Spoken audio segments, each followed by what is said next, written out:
आगामी 30 सितंबर को भारत सरकार के पूर्व मंत्री श्री नागमणि जी के नेतृत्व में बिहार में शिक्षा, चिकित्सा और रोजगार के गिरते हुए व्यवस्था के खिलाफ एक नई पार्टी का गठन करेंगे। इसकी जानकारी पूर्णिया में एक प्रेस वार्ता के दौरान नागमणि के समर्थक मनोज सिंह ने दी और उन्होंने बताया कि पटना के गोल रोड स्थित टी पॉइंट सेंटर में नई पार्टी की घोषणा की जाएगी, जिसमें बिहार में लालू नीतीश के देश से छुटकारा पाने के लिए अहम फैसला लिया जाएगा। बिहार में बढ़ रही महंगाई और भ्रष्टाचार के खिलाफ हमारी नई पार्टी सड़क से सदन तक आंदोलन करेगी।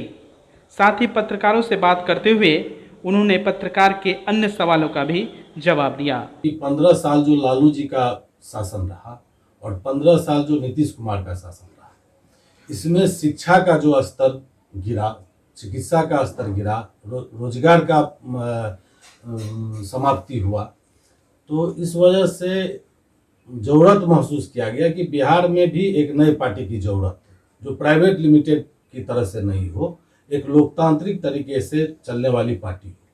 और नागमणि जी चूंकि केंद्र सरकार में भी मंत्री रह चुके हैं, बिहार सरकार में भी मंत्री रह चुके हैं और आज तक उन पर किसी भी प्रकार का दाग नहीं लगा।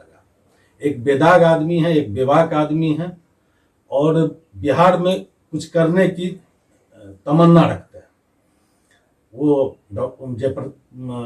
जगदेव प्रसाद के पुत्र हैं, जो बिहार के भारत के लेनिन कहलाते थे, जुर्म जुर्म के लड़ाई लड़ते थे, वंचितों की लड़ाई लड़ते थे, शोषितों की लड़ाई लड़ते थे, उनका पुत्र है। इनके मन में भी वही तमन्ना है, शोषित वंचित लोगों के लिए, जो सवर्ण में भी जो गरीब तबके के लोग हैं उनके लिए भी, जो पिछड़ी जाति के लोग हैं उनके लिए भी, सभी लोगों के लिए इनके मन में एक तमन्ना हो कि सभी का विकास हो। जो विकास अवरुद्ध है उस विकास को पुनः रास्ते पर लाया जाए। एक मिशन 2025 की तैयारी चल रही है, का घोषणा किया जाएगा, जिसमें पार्टी के नाम का घोषणा किया जाएगा और उसमें डॉक्टर रंजन प्रसाद यादव थे,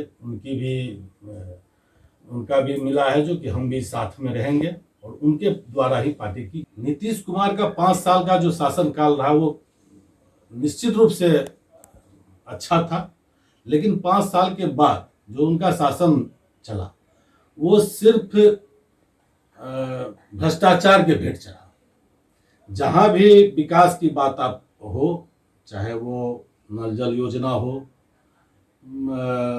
इंफ्रास्ट्रक्चर के मामले में कोई बात हो, सड़क के मामले में कोई बात हो, आप कहीं भी चले जाइए तो भ्रष्टाचार चरम सीमा पर है। सरकार का क्या जांच करने का, या ये जब जनता इतना आवाज उठा रही है, लेकिन उनके पास क्या है, इसका जांच करने की क्या प्रक्रिया है, ये आज तक समझ में नहीं आया। सभी जगह लूट मची हुई है, ये किसी से भी छुपा हुआ नहीं है, जनता, हर एक जनता जान रही है, सभी लोग। लेकिन कुछ लोगों के द्वारा या सरकार का जो रिपोर्ट होता है उस रिपोर्ट पर वो सीधे बोलते हैं कि नई योजनाएं जो है काफी अच्छे तरीके से हो रहा है। क्या रूपरेखा तैयार करेंगे आप लोग, जो मीटिंग होगी? ये अभी तो हम लोग पार्टी का गठन करेंगे, पार्टी का संविधान बनेगा, पार्टी के संविधान के हिसाब से हम लोग काम करेंगे और सबसे पहले हम लोगों का जोर होगा, इस पार्टी के माध्यम से हम लोगों का होगा कि सबसे पहला काम होगा शिक्षा में सुधार। जो शिक्षा पूर्णतः समाप्त हो चुकी है। 15 साल में जो लालू जी ने डिग्री दिया था, उस डिग्री के पर ही जो है शिक्षक की बहाली हुई। उस शिक्षक में 90% ऐसे शिक्षक हैं जिसको ये पता नहीं है जो भारत का राष्ट्रपति कौन है, भारत का गृह मंत्री कौन है। इसमें 90% ऐसे, 10% अच्छे शिक्षक हैं, लेकिन शिक्षा की गुणवत्ता वहीं से समाप्त हो गई।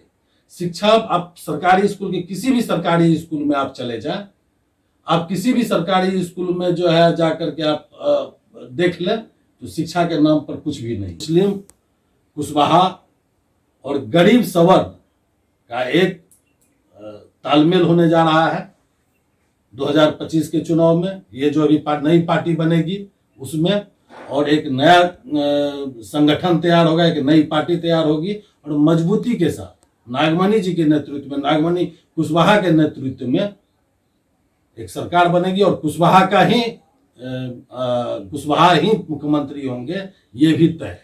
पार्टी का क्या नाम होगा 30 तारीख को जो होगा? ये 30 तारीख को ही तय किया जाएगा। अभी कुछ नहीं मालूम है। अभी पार्टी का नाम जो है लेकिन उसमें अभी बातचीत हो रही है, उसको 23 तारीख को डिस्क्लोज किया जाएगा।